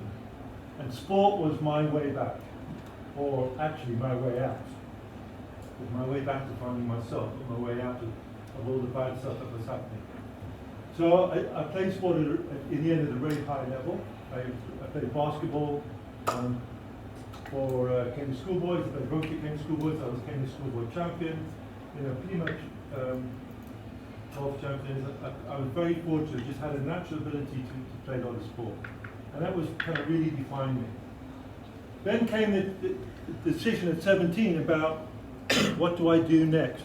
You know, I wasn't going to be able to find a job in Kenya unless I had qualifications. So the idea was I would come back to England, I would do an apprenticeship in engineering, and then I would go back and work in Kenya as an engineer. So I came back in April 1971. I walked down we didn't have those long arms that go out to airplanes in those days, it just steps to a bus back to the terminal. Now I want to give you a sense of what that was like for me at the time. When I tell you, and you've heard the story before, that as I came down the steps, I saw a big lorry, big fuel tanker coming up to the airplane. Nothing normal, happens all the time at airports, right? That's how airplanes get refueled. But the thing that most shocked me was the driver was white. I'd never ever seen a white man drive a lorry. It just what, and my brain really struggled to comprehend what it was I was actually looking at. Now that's not to say that, you know, I'm anybody racist or I'm very sort of the complete opposite. That's why I was saying. And I had a lot of other friends in Kenya. I went to school with them, so played sport with them. Fullback in the rugby team was a guy from Uganda. It was amazing, best fullback I've ever played with. So, but you just got to get a sense of the perspective of what I was suddenly faced with as a boy who spent all his life in one society where there were certain rules. Now I found myself in a completely different society. What even made it worse was when I went to the factory where I was going to be an apprentice, every second letter that was spoken was a swear word. And I'd grown up in a Catholic household. My parents never, ever swore in front of us. And adults never swore in front of kids. But in this factory, every other word was a swear word. And literally, plus the fact they had accents I'd never heard of before. This is up in the Midlands. Anyway, that was me, day one, on my own, living in a bedsit, feeling very lonely, missing home, figuring out that actually I needed to make this work. My dad said, look, I will send you money every month. I said, no, that's not going to work. I need to figure out how I'm going to make this work. So, not earning very much, just enough to sort of get by, I started the apprenticeship. And in my time there, there was, I don't know how many you remember, Uganda in about 73, before Idi Amin was in power, he basically kicked all the Asians out. So they all came to England, and I remember thinking that could also happen to my parents. They could get kicked out of Kenya tomorrow if the government decided they didn't want any more whites or something in the country. So I made the decision then that I wasn't going to go back to Kenya. That wasn't where I wanted to be. So I was going to bring up a family. I needed to do it in an environment where they were safe, and I could work and provide for them. Not in an environment where, whilst it's very nice living there, at a drop of a hat you could literally be thrown out and come back with nothing. But there was one problem. And the problem was that no one in the factory had any level of ambition. No one in the factory owned a house. No one in the factory owned a car. There was just no ambition. They were very, very happy. They were paid every day, every week. Pretty much went down to the pub on a Friday and Saturday, sometimes on the weekend. And they lived in council housing, and their whole life was about getting to 65 and retiring, and the government looking after them. So they had no level, and nothing wrong with that, by the way, but I just had that little bit more ambition. I lived in quite a nice house. Please return to your seats. I wasn't going to find a house like that here, but you know what? I wanted to be able to own a car, drive and own a car. I wanted to be able to if I have a house I can call home, have the security, not reliant on someone else to provide it for me. And so I decided at some point that I needed to change. And the only way I could change was either I upgraded, so I went to a bigger organization, bigger company, which meant joining the trade unions, which I really did not want to do, because I'd lived through the miners' strikes and all that thing. Well, none of this you'll remember in Europe, but the early 70s, with the miners' strike and else, was pretty grim. Actually, we're not far off some of the conditions we're about facing now, except we have power cuts. We were on 3-day weeks, so wasn't being paid very much, all that sort of stuff.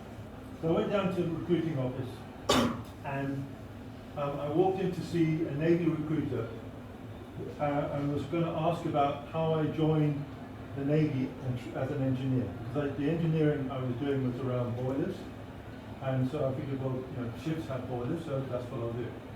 And as I came through the door, I met a big Royal Marine sergeant who said to me, "So, son, what are you here for today?" And I said, "I'm here to see a naval recruiter about joining the Navy." And he looked at me and he said, "Yeah, I thought as much." And I don't know what it was, so I just stopped and said, "What do you mean by that?" And he said, "Well, you're clearly not cut out to be a Royal Marine." And I don't know how many watched the film Back to the Future. Yeah. There's that moment in the movie when he gets called a chicken, right? And so there was a little bit like that moment. I just stopped there and I said, "So what does it take to be a Royal Marine?" He told me, and I turned around, went away, and came back 6 weeks later and said, "Where do I sign?" And you have to go through a medical fitness test, all that kind of stuff. But I made up my mind that this is what I wanted to do. This was the little boy, 14-year-old, saying, "I can do this." So I joined the Royal Marines and joined as a Marine, not an officer. Didn't think I was going to be good enough to make an officer. I didn't even want to go there. Okay, joined as a Marine, and very fortunate at the end of my recruit training, I got given the King's Badge. The King's Badge is the badge that you're given if you are the best recruit under training for that year. Okay, and it goes back to King George IV, way back in 1917. So you wear that badge on this sleeve, and you wear it regardless of what rank you are. So even if I became an officer, I would still keep the King's Badge and every uniform. And then I went to 40 Commando Royal Marines, served in Northern Ireland, some other little place as well. And then in so I've been there now just over a year and a bit. So 76 in the Royal Marines. Easter 77, I was asked to go and speak to my company commander. Now, I was one of 123 Marines in the company.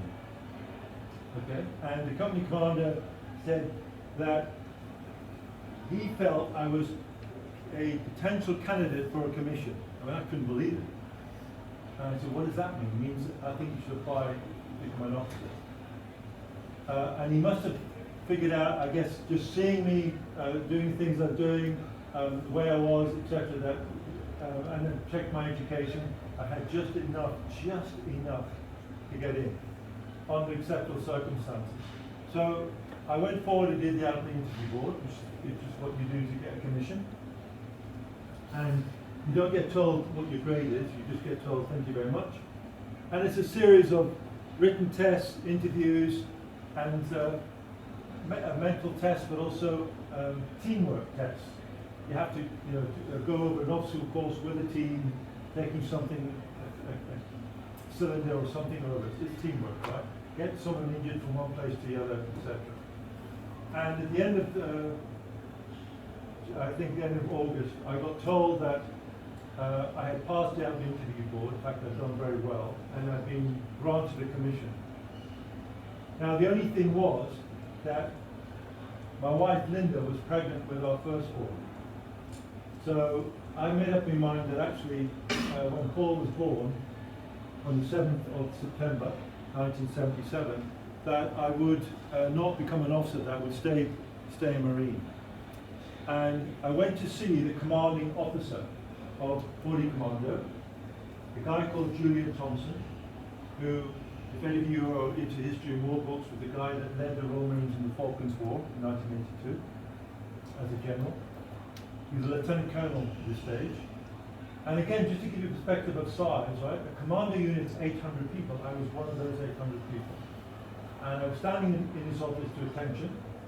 And the way that this goes is you walk in full dress uniform, stand to attention. He then says from behind his desk, stand at ease, stand at ease. And he then said, "David," which is a bit of a surprise, but I thought he might say Marine Hopley. But of course, I hadn't realized at the time that you were commissioned on the 1st of September, you are an officer. So, called me by my first name, said, congratulations on being given your commission, being awarded your commission. What I need to do is to sign this paperwork that will release you from being a Royal Marine, and you will go straight on the Navy as an officer. And I then proceed to tell them that actually, sir, I've changed my mind, son's just been born, and I've decided to stay Marine. How many people have seen the film Groundhog Day? Okay, Groundhog Day is where yesterday keeps happening. You wake up and it's a very funny film, but and there's a bit of a moral story with it. But essentially what happens is this guy lives through the day, he goes to sleep, turns the alarm on, alarm goes off the next morning, and it's back to where he was yesterday. He just keeps repeating. So what happened to me then was a bit of a groundhog moment. So the colonel said nothing. He looked up at the regimental sergeant major, who's this very angry man standing over there, who shouts at me and tells me to march back out of the office. I then get given an absolute rocket outside the door. At the end of that, with my ears actually burning, which is one of the reasons I think I can't hear so well today. He said, about turn, I'll march straight back in. And the whole thing was played word for word, moment for moment, like it was just the previous. It was really a Groundhog Day moment. And I signed the paper and reported to Officer Training School in 1 week later. And at the end of a year, just about a year's training, I passed out top of the officer badge and I got given the Sword of Honor. And I'm one of only 3 people to have done the double. That is, get a King's Badge and get a Sword of Honor. So in the 200 years that the King's Badge has been going, there's only 3 of us have ever done that. And the last guy was many, many years ago. Now I didn't know that until 2017 when I got asked whether I would write an article for the King's Badge 200th anniversary. And I asked why, because loads of got King's Badges. And then anyway, they told me the reason why. So I went off, as a Marine, I went off to officer, I went to 4-5 Commando up in the north, we did Arctic training, and during my time in 4-5 Commando, I came across a small group of men, 16 men, that were from the Special Bird Service, that were co-located with us in Norway. And I was so impressed by their camaraderie, their teamwork, the level of fitness, the commitment, the sorts of things that they were doing, that I decided to volunteer for Special Forces selection. And I got given a lot of advice about why that was the worst thing you could do, your career is on a stellar path, you know, all that kind of stuff. But that didn't matter. I knew what I wanted to do. This is where I wanted to go. So that little 14-year-old boy was saying, this is another test, another challenge. We can even be better than what we are now. And this is a way of getting better. So I did selection in 1980. It's a year, the whole process, selection process, and the rest is kind of history. I commanded the Special Bird Service, which is like the SEALs in 93, 96. And as I said, I got through my retirement age, having done lots of exciting jobs, fought in a couple of wars, and was a deputy commander of the UK Special Forces. I then had the opportunity to work in a big bank, corporate bank, in the Leadership and Development Department. And I was always surprised why they gave me that role, but I figured out very quickly that actually what they were looking for was people who had been leaders, not people who were educated leaders. And there's a difference. Okay, I can go off to get an MBA, I can do all sorts of clever things, learn leadership that way, or I can actually go out and do it. In that time, there's been good times. Birth of 3 fantastic children. Bad times, losing people that were close to me. One of them was my first wife, she died quite young. But also losing soldiers that were under my command, some of whom were friends. So in a sense, my leadership experience is based on coming through all that. And the one thing that I have a very profound reputation for is that when things are really bad, that's when I'm at my best. I always find a way out, always find a way of getting people who are in difficult places in their lives, whether that's physically in my soldiering career or it's like practically in leadership or coaching terms, to a good place. It's just a kind of thing that when I meet people who are in a really dark place, I'm just compounded to try and really help them. It's kind of part of my DNA. So that's my story. Why am I sharing my story with you? Because I would hope that, having listened to that the thing that will strike you is that, in a sense, you are your own masters. Whatever you want to be into, you can do. It's just up to you. You need a bit of determination, a bit of luck. We all need that, okay? But more often than not, we make our own luck. The first thing you've got to do is really figure out what it is that you want to do. You've got to have a goal. If you go through life thinking that someone will give you the direction you're going to take, you'll be forever waiting for the next decision. Or you can decide, you know what, I'm going to step up. I really know what I'm passionate about, I want to do.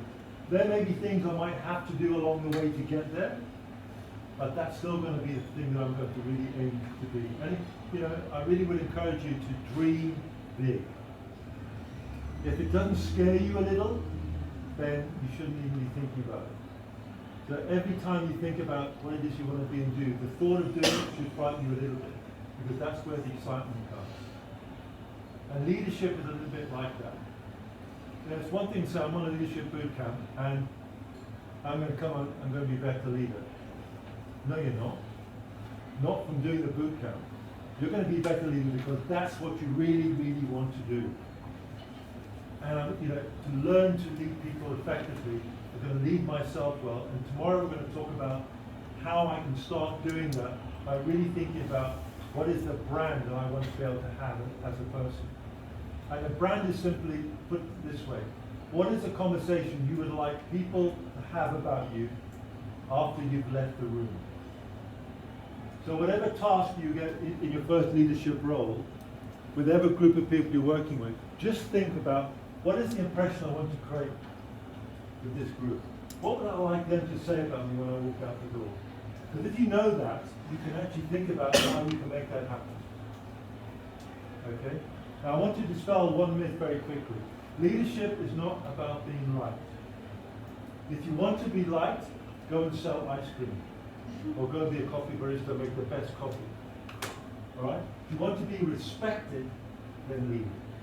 Now often the two are together, but the most important thing is to recognize the difference between the two, because a lot of people make that mistake. Do you really need to do that phone right now? Okay. Right, so I've run over a little bit, I'm going to finish and you need to do a quick survey, but I want to show you this. Anyone know what this is? Well, what do you think it is? The triangle, right? A pyramid.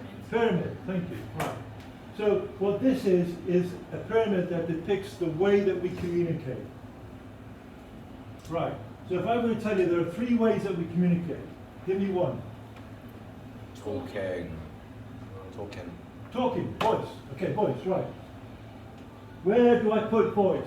10, 20, or 30?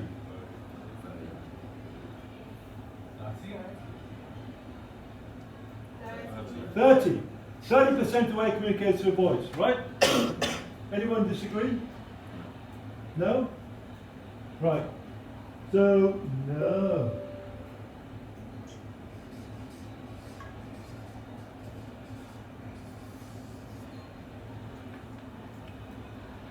% of how we communicate is through the words that we use. Right. What about tone? If I'm out there shouting, that's tone, right? And one thing they're talking to in the military, is that frightening? Yeah. One thing they told me in the military was to use my voice. And the problem with that is, and being deaf, I tend to shout a lot, is that people who come on my workshops say, oh God, that was just awful. I had this military guy over there for last year, when he was shouting and screaming at me. So I've learned to moderate my voice a little bit. But tone is also very important, right? If you're trying to be sincere, shouting doesn't do it. You've got to be sincere, you've got to be reflecting voice. So, tone is what? 20% or 30%? 20. 20. Guys are getting on, right. So what's this? Body language. You say that? Yeah, I was going to say that. You said I was going to say that you- presentation. I looked at you, I heard body language, I thought, my goodness, that guy's got a gift of an elbow. Project his voice. Right? Body language, alright? So, what is body language? Not body art, body language. What's body language? Give me an what's body language? The way that you sit, The way you sit, like the way you stand. slouching. Yeah. So that's body language. Okay? That's body language. Sitting on a chair and leaning back. Everything that you do sends a message. Okay? And I'm slightly over-exaggerating to make that point. All right? So when you're standing in a leader, that's the thing you need to remember, guys. The last time I'm going to say this. Every single thing that you do sends a message. Everything. What you say, how you say it, and what the body is saying, if they're not connected, what happens? People will misunderstand you. They'll not only misunderstand you, but they won't respect you because the things aren't aligned. Okay? If this doesn't match what you're saying, if the tone doesn't match that, then if you're sitting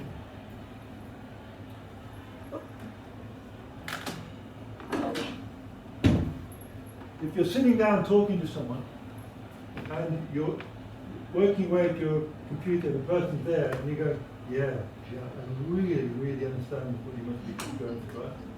I've seen people do it. Okay? I've seen people pick up their phone and talk. Now you guys have an amazing ability to multitask. You're better doing that than any generation, and your kids will be better at you doing it. So you can talk, send texts, and maybe even have a phone call at the same time going because you have one earpiece in here. Okay? Then that's not sending the signal that you really want to be sending. Okay? So just think about, is what I'm saying, the way that I'm saying it, and is my body actually saying the same thing as well? As leaders, you're on parade all the time. Okay? It's not like you take a USB stick out, ooh, no more leader now. And then when you're a bit of a Tamzyn says, I need you to take charge of that class, in it goes, right, I'm now the leader, right, let's get you all going. Okay, that's not how it works. Because that will be seriously unauthentic. Right, so right as of now, you are here, you are in this boot camp. Everything that you do right now, when you go back and speak to all the guys out there and say, what do you been on to speak at? Oh, I was at the leadership boot camp. They're going to be looking at you with very different eyes. Trust me. They want to see actually, what is it that you took away from it? So everything you say to them about it, the way that you say it, and what your body language says, is going to be really important. And we'll play with that a bit more tomorrow. I'm going to end there. Are you exhausted? Because this is just day one. All right, any questions? No. Okay. Any feedback for David? Quieten down. Not so aggressive, David. Take a breath every now and then. Give me small breaks. Okay, look, tomorrow morning we're starting at what time? 10. Yeah, that means you get here at what time? 5 to 10. 5 to. Okay, 5 to 10. 10:30? We're starting at 10:30 tomorrow. Oh, you guys opposite don't side, yeah. but we're starting at 10:30. Right, so that means you get here what time? 10:15. 10:15, good. Right, 10:15. That's been put up there. Yeah. Okay, great, thank you for telling me. Make sure you do I that. won't be here for the rest of the week. We've got work. You're not here for the rest of the week, okay? And I've got work. I have a funeral to attend tomorrow, Friday, Okay. after Saturday. Sorry to hear that. Right, pretty well, okay. Right, so your pod's going to be down to 2, because you're going to lose 2 people, huh? Okay. They've got 5, yes. They got 5, okay. Good. All right, anyone else not going to be here tomorrow? You? Well, I will be there, I've got so. I'll be in around 4 o'clock. All right, so you'll miss the class. Well, hopefully you'll get the slides, and most importantly, your pod will talk you through what we do tomorrow. All right, so before you go, we need to do an eval. And you will be doing one of these at the end of every program, end of every session, because we need to make sure that what we're doing is relevant to you. So I'll let Tamzyn deal with that. I look forward to seeing you all tomorrow at 10:30, those of you who can make it. If you can't make it, then make sure the pod knows, so we can count for everyone who's here. And more importantly, that your pod takes notes for you and passes those on, along with the slides, which I'll be sending to Shayanna as well. All right? Thank you, guys. Can we say a huge thank you to David for that?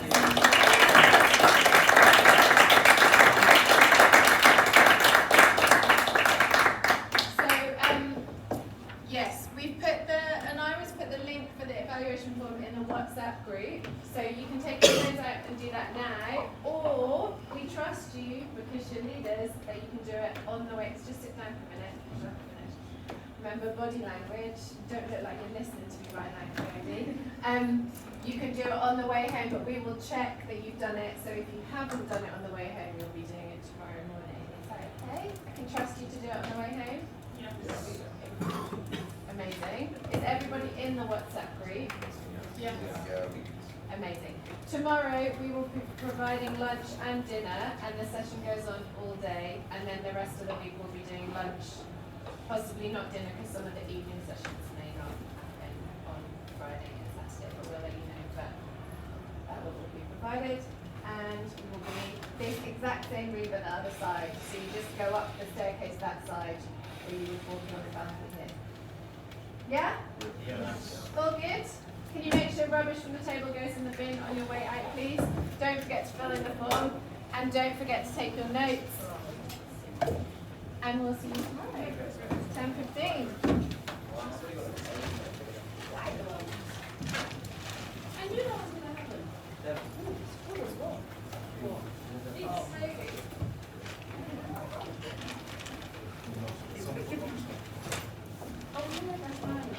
Don't forget your phones if you plug them in up here.